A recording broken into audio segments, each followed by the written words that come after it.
Fire to Skid Row. I remember you. The former Nickelodeon star disheveled, living on the street. How are you doing? And outrage over the timeout box where kids locked in a wooden crate for misbehaving. They could hear children screaming from that area of the school sometimes all day. Plus, just found video. Anna's last dance. Dancing with passengers. Just before her murder on the cruise ship. Then, Simone Biles' dog-eared controversy. The Olympic gymnast under fire for her new Doberman's ears. And the guy just charged with shoplifting. He's got a gun. Exclusive. What his family is saying today. Then, she said what? Singer Nicki Minaj's epic oops in front of Charlie Kirk's widow. The assassin, J.D. Vance. And she was dumped by her groom-to-be just before the wedding. So what's a jilted bride to do? She eats the wedding cake. Just because I'm not going to have a wedding doesn't mean I can't have my cake. Her sweet revenge. Now, Inside Edition with Eva Pilgrim. Hello and thanks for joining us. The videos are heartbreaking. A homeless man begging strangers for money when one young woman recognizes him as someone she used to watch on TV as a kid. Turns out he's a former child star who starred on Nickelodeon. Victoria Racano has the details. How are you doing? It's heartbreaking video of a homeless man who was once a child TV star. You might remember Tyler Chase on the Nickelodeon comedy Ned's Declassified School Survival Guide. It ran on the network for 3 seasons from 2004 to 2007. Could you repeat that last part, Ned? I ran out of tape. Tyler played a super smart geek for 33 episodes. Wow, I'm tired. I was up late for today's history test. But this is Tyler Chase today, disheveled, holding his pants up with one hand. What show is it again? Ned's Declassified School Survival. Oh yeah, you're that kid on it, huh? Yeah. Heartbroken fans are trying to help Tyler, who's now 36 years old. A GoFundMe page was set up for him, but his mother says he can't handle money and needs medical attention more than cash. We have beautiful life. What? A fan recognized Tyler, gave the former child actor a change of clothes and a makeover right on the side of the road. News of Tyler's plight comes with fresh focus on mental health in the wake of the murders of Rob Reiner and his wife, Michelle. Their son Nick, accused of stabbing them to death, was reportedly diagnosed with schizophrenia in the weeks before the murders and reportedly was not responding well to medication. Saturday Night Live. SNL paid tribute to the Hollywood icon with an image of Reiner they played at the end of the show.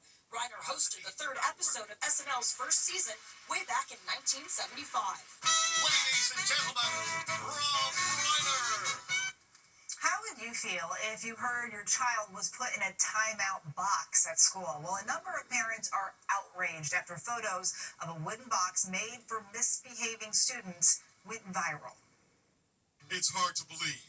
Kids in an elementary school locked inside a plywood box for misbehaving. They have reported to me that they could hear children screaming from that area of the school sometimes all day. It was children they deemed bad. National outrage is growing today over the revelation that a timeout box is in existence at a school in upstate New York. Chrissy Jacobs, a former school board member and parent of a student at the school, was given these photos. Some children reported to their parents that they were spending breakfast to lunch inside the box, and they were left in there so long that they would fall asleep. Inside the box, it appears there are scratch marks, perhaps from students who tried to desperately claw their way out. The school was identified as St. Regis Mohawk School near the Canadian border. Other school districts have used controversial methods of punishment, especially for special needs students. It's called restraint and seclusion. But a plywood box in a corner of the classroom, that's a new one. At a school board meeting, parents let officials have it. I'm here to speak for my grandson who was put in that box. I was mortified because he represents the most helpless of our children because he is nonverbal. New York's governor is calling the situation alarming and entirely unacceptable. When I think about that this was going on right under our community's nose in the center of our community where we're sending our children for education and care. It sickens us. The school superintendent claims the box was never used. The school board president says he is sorry for the harm and trauma caused by the timeout box images, and the allegations, he says, do not reflect the values and standards of care that guide the district. Olympic gold medalist Simone Biles is facing a bit of backlash all over her new puppy. The gymnast posted a photo with her NFL star husband holding their new Doberman. Animal lovers quickly noticed its ears had been cropped. Now she's taking some heat. Anne Mercogliano has the details. Olympic great Simone Biles and her husband are facing tough criticism today for having their Doberman puppy's ears cropped and his tail docked. And the breeder they bought the dog from says he's getting death threats for performing the legal but controversial surgical procedure. I received several through email, text message, basically saying we're going to find you, we're going to pin you down, we're going to, kill you and your family. Breeder William Regal says Dobermans make great guard dogs, and lots of owners prefer their ears stand straight up because they make their dogs look more menacing rather than have floppy ears. These are protection dogs, so with the ears standing more erect, they're able to hear better. But social media is erupting with backlash aimed at Simone and her husband, Chicago Bears star Jonathan Owens. Why do you still dock the ears? It's cruelty and purely cosmetic for human enjoyment, goes this comment. PETA is condemning the procedure. Ear cropping is excruciatingly painful and, as cruel as it sounds, permanently disfiguring them for no reason other than to achieve a certain look. We spoke to veterinarian Dr. Jeff Werber. It makes them look more alert, but in essence, there's really no benefit, no medical benefit. The things they say it's going to help prevent ear infections, it doesn't. There's been no proof of that scientifically. It's estimated around 130,000 puppies have their ears cropped each year in the U.S. A man was going through vacation videos from a cruise when he saw a familiar face. It wasn't a member of his family.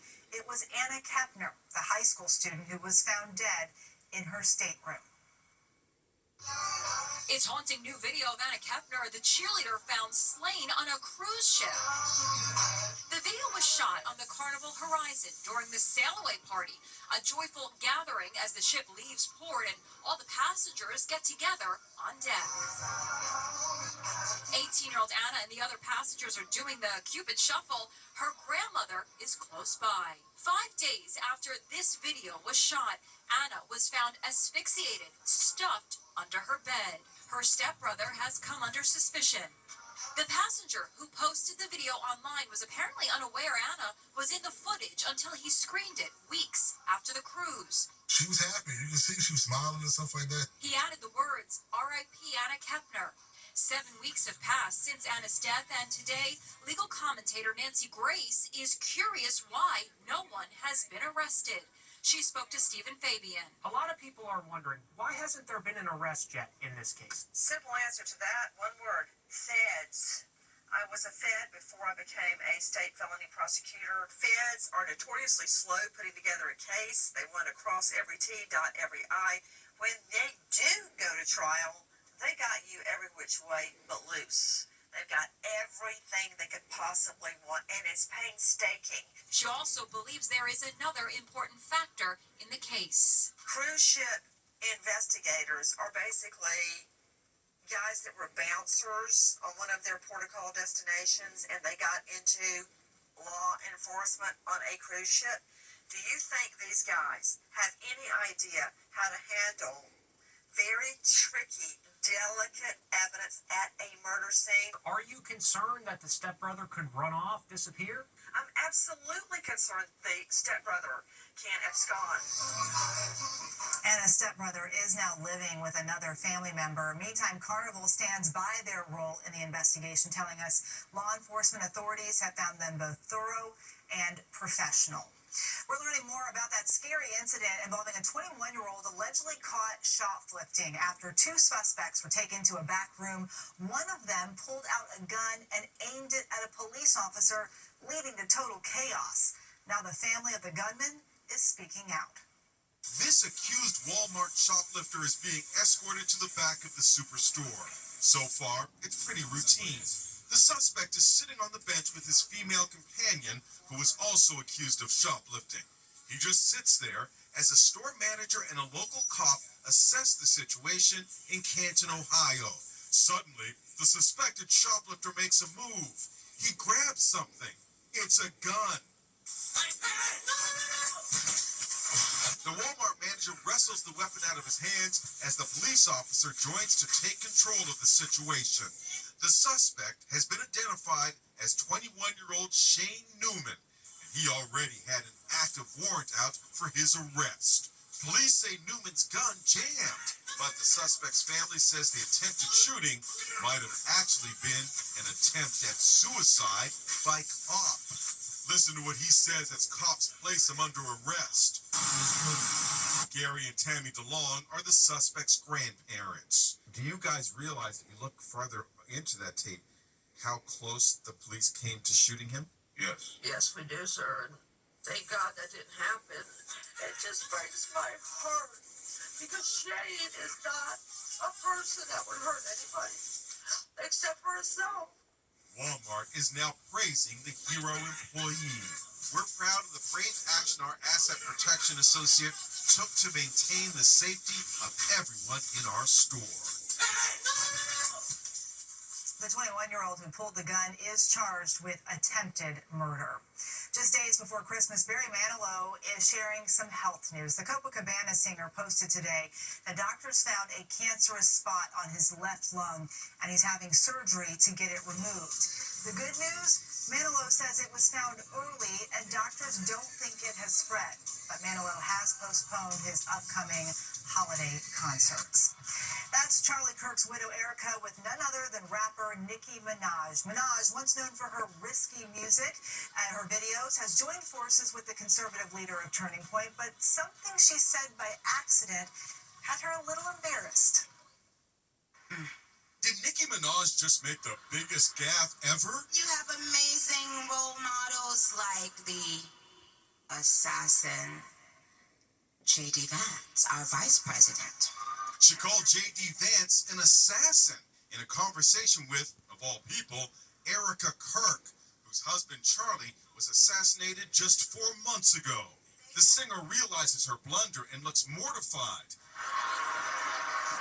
But Erica gracefully brushes it off. Trust me, there's nothing new under the sun that I have not heard, so you're fine. It was a surprising pairing at the Turning Point USA conference. The rapper, whose songs are often R-rated, sitting down with the new leader of a conservative Christian movement. I love this woman. She's an amazing woman. Meanwhile, Michael Jackson's family is blasting the Trump administration today for linking the pop star to Jeffrey Epstein. A photo of Bill Clinton with Michael Jackson and Diana Ross is among the Epstein files just released by the Department of Justice. It was reposted by a Trump spokesperson with the caption, "Here is a picture of Bill Clinton with his arm around Michael Jackson and redacted individuals." But it turns out the photo was taken at a 2003 Democratic fundraiser. And those aren't Epstein victims. They're actually Michael Jackson's kids, Prince and Paris. And that other kid is Diana Ross's son. Jackson's nephew Taj is claiming the White House is part of a smear campaign against his late uncle. The Justice Department is facing criticism for heavily redacting the Epstein files. 500 pages are totally blacked out. There's no effort to hold anything back because there's the name Donald J. Trump or anybody else's name. We're not redacting the names of famous men and women that are associated with Epstein. SNL poked fun at all that black ink.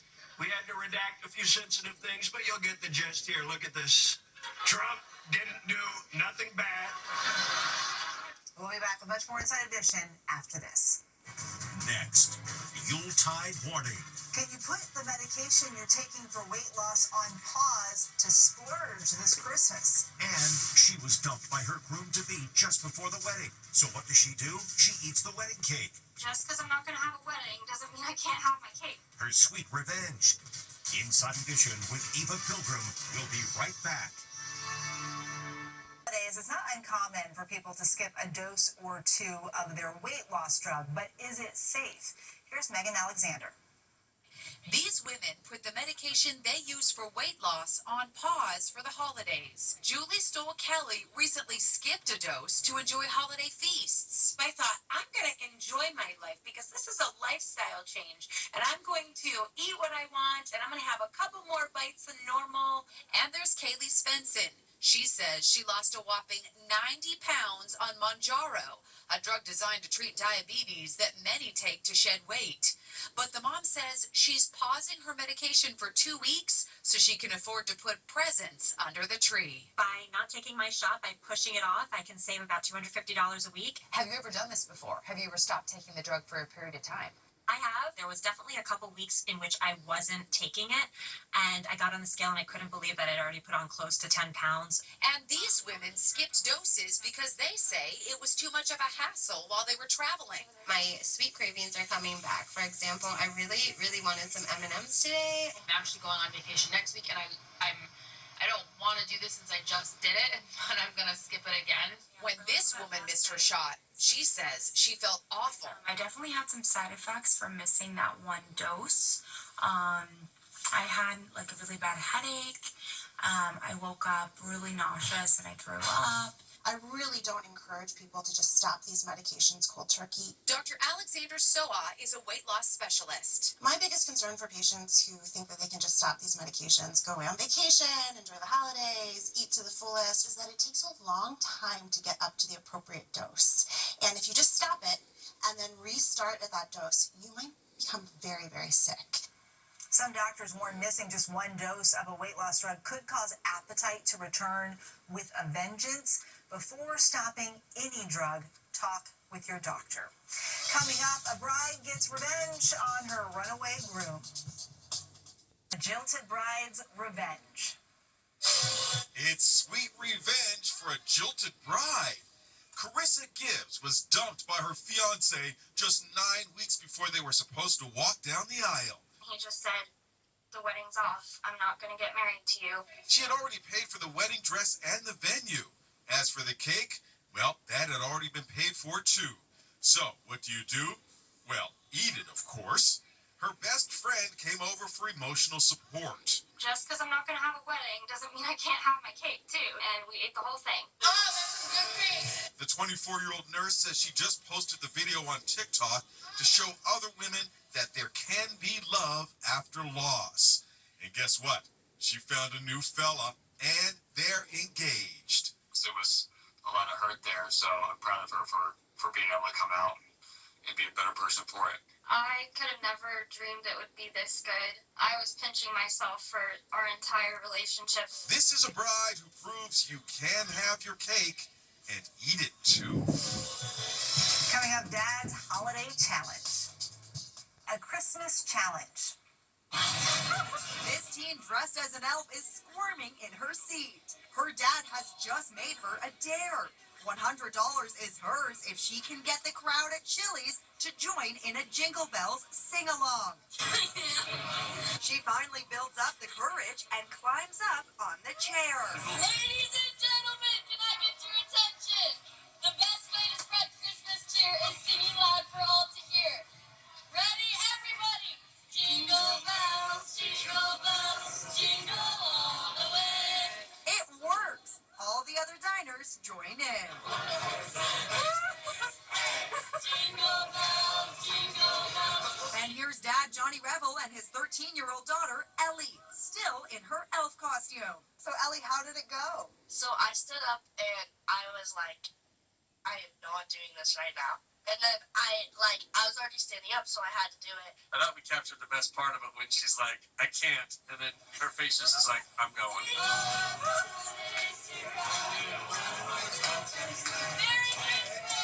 She did it. We'll see you next time.